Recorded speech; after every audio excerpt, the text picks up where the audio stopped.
Viewers, मैं हूं मधु और आप देख रहे हैं मेरा चैनल ट्विंस मामा। आज के वीडियो में मैं आपसे बात करने वाली हूं about attention deficit hyper activity disorder के बारे में। Attention deficit hyper activity disorder, जिसे ADHD भी कहते हैं, एक ऐसी मनोअवस्था है जिसमें एक बच्चे का फोकस या कंसंट्रेशन लेवल काफी कम होता है। उसमें एक जगह ध्यान केंद्रित करने की जो क्षमता होती है वो भी काफी कम होती है। ये जो प्रॉब्लम है ADHD की, ये बचपन में ही नहीं बल्कि आगे जाकर टीनेज और एडल्टहुड तक परसिस्ट कर सकता है और हो सकता है बिहेवियर और स्कूल में परफॉर्मेंस रिलेटेड प्रॉब्लम्स के आगे ये जाकर जिंदगी में रिलेशनशिप्स बनाने में भी किसी तरीके के इशू एक इंडिविजुअल के लिए खड़ा करे। टॉडलरहुड में बच्चे अक्सर नेचुरली ही काफी एक्टिव या हाइपर एक्टिव होते हैं, इसीलिए अक्सर ADHD की जो डायग्नोसिस होती है वो 5 साल के आगे ही पॉसिबल हो पाती है। यूजुअली स्कूल में टीचर्स नोटिस करते हैं कि बच्चा बहुत ज्यादा हाइपर एक्टिव है और उसमें अटेंशन की जो कैपेबिलिटी है वो बिल्कुल नहीं है। हालांकि ADHD के कुछ सिम्टम्स टॉडलरहुड के टाइम से दिख सकते हैं, लेकिन आप इसे एक टॉडलर के मोमेंटरी गुस्सा या फ्रस्ट्रेशन या उसकी जो सुपर एक्टिव रहने की कैपेबिलिटी है उससे काइंडली कंफ्यूज ना करें। अगर आपके टॉडलर में ये कैपेसिटी है कि वो एक जगह बैठकर खाना खाए, कामली सोने जाए, तो फिर आपको टेंशन लेने की जरूरत नहीं है। इससे ADHD ऑलमोस्ट रूल आउट हो जाता है। सबसे कॉमनेस्ट सिम्टम्स में से ADHD का सबसे पहला सिम्टम होता है कि एक बच्चा ध्यान केंद्रित बिल्कुल नहीं कर पाता।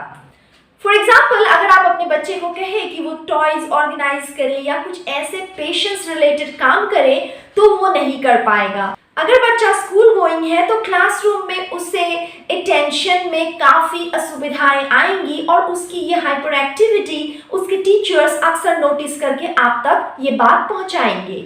इनअटेंशन की प्रॉब्लम अक्सर बातों को भुलाने की ओर प्रोग्रेस करता है। मतलब एक ऐसा स्टेज आता है चूंकि बच्चा एक जगह ध्यान केंद्रित करता ही नहीं, उसे अगर आप पूछे कि उसने अभी अभी क्या पढ़ा तो वो शायद आपको ना बता पाए, या फिर रिसेंटली उसने कौन सी एक्टिविटी की ये अगर आप उससे जानना चाहें तो शायद उसे वो याद ना हो। फ्रीक्वेंट शफलिंग अराउंड की वजह से थोड़ी देर पहले वो क्या कर रहा था ये बच्चा अक्सर भूल जाता है और आपको बता नहीं पाता। दूसरी सबसे कॉमन सिम्टम होती है हाइपर एक्टिविटी। अगर आपके ये कहने पे बच्चे को कि उसे एक जगह बैठना है, बिल्कुल इधर उधर नहीं जाना है, और उस वक्त आपको ये दिखता है कि वो अपनी उंगलियां चबा रहा है या फिर बिल्कुल रेस्टलेस सा नजर आ रहा है, तो शायद हो सकता है उसे ADHD हो। ऐसे बच्चे अक्सर फ्यू सेकेंड्स के अंदर अपने घर के सारे चीजों को बिखेर सकते हैं या फिर कुछ ही देर में मल्टीपल एक्टिविटीज उधर उधर करके दौड़ धूप कर सकते हैं। और ऐसे बच्चों में अक्सर अपने हम उम्र बच्चों की तुलना में एनर्जी लेवल्स काफी हाई होती है, वो थकते ही नहीं दिखते। ADHD की तीसरी सबसे कॉमन सिम्टम होती है इम्पल्सिवनेस। मतलब एक बच्चा ये नहीं सोचता कि ये अगर उसने काम कर दिया इसका कंसीक्वेंस क्या हो सकता है, या आप कह सकते हैं दूसरी तरीके से कि उसमें डिसिप्लिन की बहुत कमी होती है, वो बात नहीं मानता। जो छोटे बच्चे होते हैं जिनमें ADHD होता है वो अक्सर शॉर्ट टेम्पर्ड होते हैं, अपना फ्रस्ट्रेशन बहुत जल्दी दिखाते हैं, और अगर ये टीनेज तक या एडल्टहुड तक चला गया तो ये देखा जाता है कि वो दूसरों के कन्वर्सेशंस को काफी इंटरप्ट करते हैं, कुछ ऐसा काम कर जाते हैं जिसके आगे उन्हें बुरी कंसिक्वेंसेस को फेस करना पड़ सकता है। अपने से बड़े या सीनियर्स को या पेरेंट्स को वो बहुत ज्यादा अनसबैक करते दिखते हैं। बावजूद इन नेगेटिव सिम्टम्स के ADHD के बच्चे काफी इंटेलेक्चुअल हो सकते हैं और उनमें क्रिएटिविटी काफी हाई हो सकती है, और अक्सर ये देखा जाता है कि अगर किसी चीज में उनको इंटरेस्ट आ गया तो वो बिना किसी ब्रेक लिए या फिर लॉन्ग आवर्स तक उस पर्टिकुलर चीज में इन्वॉल्व रह सकते हैं। तो इसे कहा जाता है हाइपर फोकसिंग। मतलब यूजुअली वो फोकस कर नहीं पाते, बट अगर उन्हें वो चीज भा गया तो हो सकता है वो लॉन्ग पीरियड्स के लिए विदाउट टेकिंग एनी ब्रेक उसी चीज को या उसी काम को करते रहें।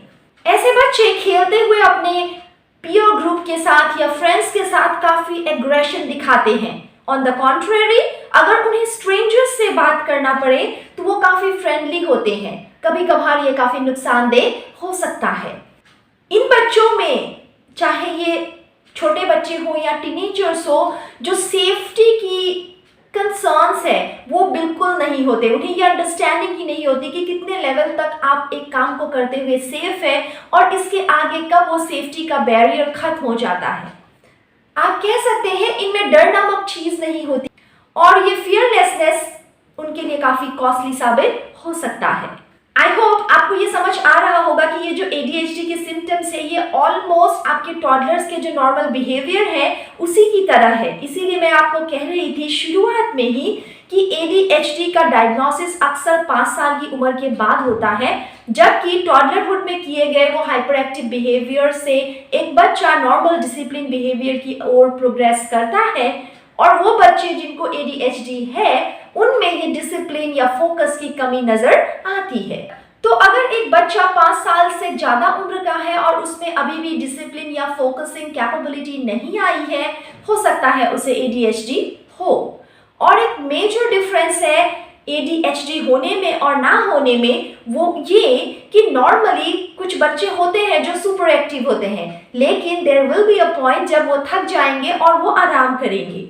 Whereas in case of ADHD बच्चे बहुत ही हाइपर एक्टिव होते हैं और आपको ऐसा लगेगा मानो उनमें थकान नामक कोई चीज है ही नहीं। काम डाउन करना उनको एक बहुत बड़ा चैलेंज हो सकता है।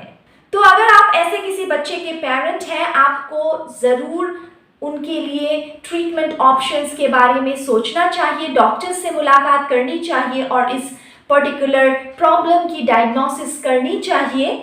यूजुअली डॉक्टर्स आपको बिहेवियरल थेरेपी के लिए कहेंगे और इसके आगे अगर बिहेवियरल थेरेपी से बात ना बने तो शायद बच्चे को कुछ मेडिकेशंस भी देना पड़े।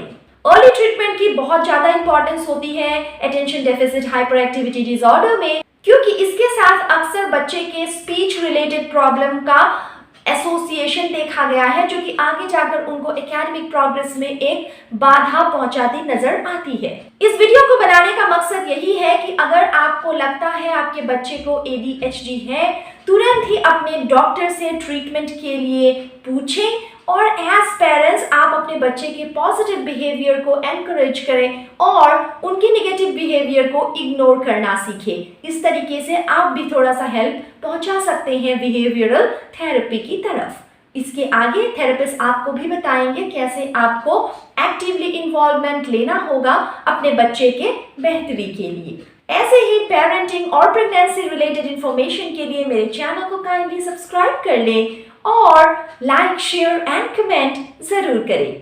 Thank you so much, see you soon.